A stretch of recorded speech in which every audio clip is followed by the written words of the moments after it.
Valeu. Ô, Rodrigo, hoje a gente vai falar de assunto aí que é bem sério e que no decorrer das últimas semanas aí a gente tá bem assustado aí, né? Com ataque do Irã, a resposta de Israel. Parece que as coisas estão encaminhando realmente para um conflito maior, né? Exatamente.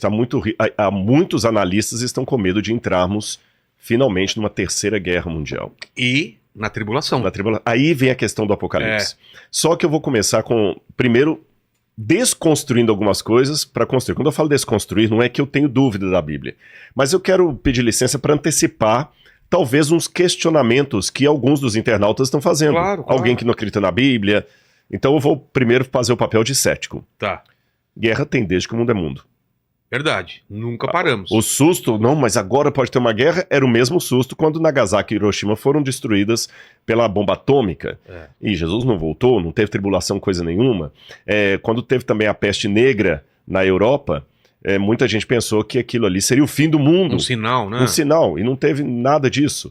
Até agora, com esse eclipse que houve nos Estados Unidos, teve gente falando que era o fim do mundo e não houve. Então, como é que a gente pode seguramente olhar para essa situação agora e falar, não, agora pode ser, sendo que no passado tantos outros crentes se equivocaram? Logo depois da morte de Jesus também houve também algumas guerras, batalhas. Sim, que o pessoal devia estar pensando. Toda, guerra, terremoto, essas coisas sempre houveram. Então, como é que a gente pode ter certeza que é realmente o fim do mundo? Será que não é apenas um crente aí sensacionalista, alguma coisa assim? Nós vamos responder isso, claro, né? Mas para começar esse bate-papo, eu queria primeiro te dar 3 presentes aqui que eu trouxe. Não são presentes inúteis, porque eu já passei dessa fase aqui. Já passou dessa fase faz tempo. Já que a gente vai falar de Bíblia, eu quero te dar de presente uma Bíblia. Aqui, eu ganhei uma Bíblia dessa, da Geográfica. Quero agradecer o pessoal da Geográfica, e eu achei tão legal. É uma Bíblia, tem uma parte para você anotar aqui direitinho, olha. Aí eu falei, eu vou levar pro Vilela uma também, essa é a nova versão internacional. Isso é muito legal, dá pra anotar no lado. Exatamente, e vamos estrear hoje, já que a gente vai estudar o Apocalipse. Fechou. Eu vou fazer um desafio para você e pros internautas aqui. Tá. Eu vou procurar explicar o Apocalipse inteiro, do primeiro ao último capítulo, durante o período do nosso podcast, que não vai durar 5 horas, porque o Pirula não tá aqui. Exatamente. Não vai durar 10 horas, né? 10 horas, né? E com a maneira que o pessoal possa entender. Tá bom. Tá bom? E esse eu acompanho comigo na Bíblia. Você vai usar essa Bíblia ou outra? A minha tá aqui. Então vou guardar aqui. Eu ganhei uma outra Bíblia também lá do pessoal da Plenitude, porque aquela minha tava jurássica, você lembra? Verdade, tava toda... Aí me deram essa novinha, tô quase estreando aqui, só usei uma vez antes aqui. E vou te dar os meus 2 últimos livros. Esse aqui é sobre o Egito Antigo e a Bíblia e o Egito Antigo, que eu publiquei pela editora Ágape. Isso aqui é o quê? Uma parte histórica? Parte histórica e arqueológica. Por exemplo, como era a vida do Antigo Egito? Qual a relação entre a arqueologia egípcia e a Bíblia Sagrada? Será que o Êxodo existiu? Quais são as palavras egípcias que aparecem na Bíblia? Moisés existiu de fato? As pragas que são mencionadas na Bíblia aconteceram? Entendi. Como é que a egiptologia ajuda a entender a Bíblia Sagrada? É de arqueologia, Egito e Bíblia. Esse aqui, eu até mencionei esse livro quando eu estava escrevendo, que eu fiz um podcast aqui com a Fabiana Bertotti. Exatamente, e agora saiu pela editora Planeta, Maria Madalena, A Verdadeira História. Tá. Então aí, quem quiser adquirir, tá à disposição, e para você esses 2 aí. Aliás, que episódio bom, né? Aquele foi muito legal. Recomendo todo mundo assistir. Então, de presente. Vamos agora sim, então. a gente já pode ir no Apocalipse batendo papo aqui. Vou acompanhando aqui.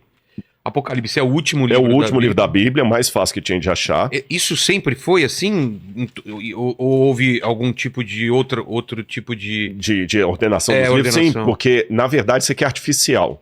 Que livro ia ser colocado primeiro, segundo? Porque, por incrível que pareça, o Apocalipse não é o último livro escrito da Bíblia. Não? Não. Qual o último livro escrito da Bíblia foi o Evangelho de João, que foi escrito depois do Apocalipse, pelo mesmo autor. Tá certo? Há alguns teólogos que pensam que não, que o autor do Apocalipse é um, o autor do Evangelho é outro, mas eu trabalho como sendo a mesma autoria do apóstolo João. Depois eu posso explicar melhor isso. Tá legal. Agora eu tenho alguns desafios aqui, Vilela, com você. Primeiro, tem que ser um bate-papo legal, né? Porque a gente não quer cair a audiência, a gente quer cada vez aumentar. Segundo, eu tenho que ser didático, porque tem muita gente que conhece bastante Bíblia, tem gente que não conhece, eu vou usar termos da teologia. Eu tenho que ser, ao máximo possível, também respeitoso, porque o Apocalipse há diferentes opiniões. Então eu vou procurar ao máximo colocar aquilo que eu defendo E apresentar também, olha, tem gente que pensa que é assim, assim, assim, eu adoto desse jeito aqui, e de uma maneira que não seja cansativa, porque eu não posso, de maneira alguma, chegar aqui como dono da verdade. Agora, é óbvio que eu vou colocar a minha opinião. Teu estudo. Meu estudo, as conclusões que eu cheguei. Agora, se você conversasse com outros teólogos, talvez um presbiteriano, um assembleiano, um batista, eles talvez não, certamente, teriam algumas opiniões divergentes. Então, eu vou colocar aqui a minha opinião, outras opiniões, por que eu concluo daquele jeito, e aí o pessoal em casa pode depois falar, olha, eu concordo com o Rodrigo nisso eu discordo dele, e o que importa é que as pessoas estudem a Bíblia, tá bom? Vamos começar primeiro, o que é Apocalipse? De onde surgiu esse negócio? Ou revelações, Ou revelação. Lê para mim Apocalipse capítulo 1, versículo 1. Vamos lá. Revelação de Jesus Cristo, que Deus lhe deu para mostrar aos seus servos, o que em breve há de acontecer. Ele enviou o seu anjo para torná-la conhecida a seu servo João, que dá testemunho de tudo o que viu. Só até aí, tá bom. Só até aqui. Só até aqui. Olha bem, essa palavra que você leu, revelação, até trouxe a Bíblia em grego aqui. Em grego está Apocalipsis tu Iesu Cristo. Apocalipse. Então, em grego tem a palavra apocalipsis. De onde vem essa palavra apocalipsis, que a gente aportuguesa como apocalipse?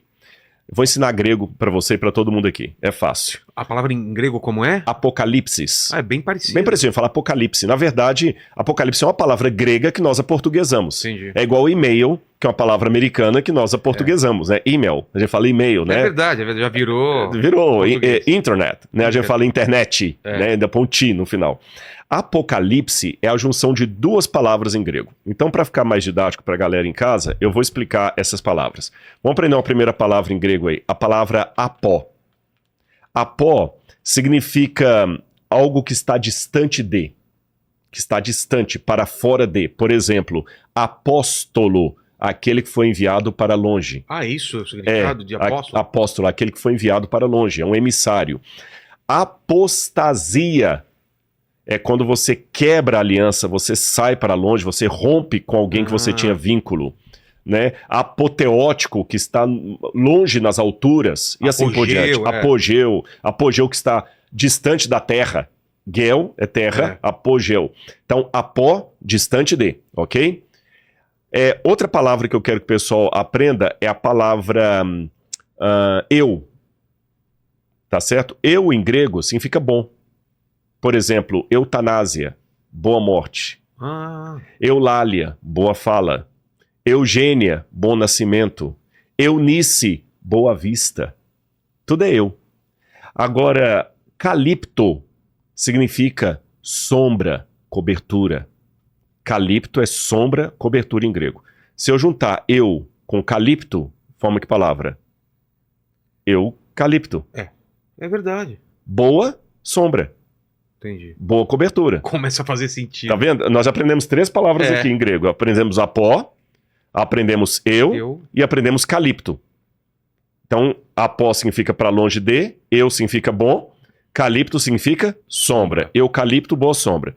Se eu tirar a palavra eu, fica apocalipto, para fora da sombra. Isso. O que está fora da sombra está às claras, está iluminado. Então, apocalipse significa aquilo que saiu das sombras, aquilo que está claro. Revelado. O que é revelado é a tradução literal de apocalipse em latim. Velo é o que está coberto. Revelo é o que está descoberto. Então a palavra apocalipse, ela não significa uma coisa obscura, uma coisa tenebrosa, fim do mundo. No apocalipse significa justamente o que é revelado. Por isso que na nova versão internacional, e eu estou com a nova Almeida atualizada aqui também, revelação de Jesus Cristo, Apocalipse tu Jesus Cristo. Agora no grego, quando fala Apocalipse de Jesus Cristo, você pode ler isso de 3 maneiras, e as 3 estão corretas e não são excludentes. Apocalipse de Jesus Cristo significa um apocalipse que pertence a Jesus Cristo. Um apocalipse dele, tá certo? Apocalipse de Jesus Cristo. Apocalipse sobre Jesus Cristo. Apocalipse sobre Jesus Cristo. E a terceira maneira é o próprio título, o Apocalipse de Jesus Cristo, ou seja, que Deus deu para mostrar aos servos as coisas que em breve deverão acontecer.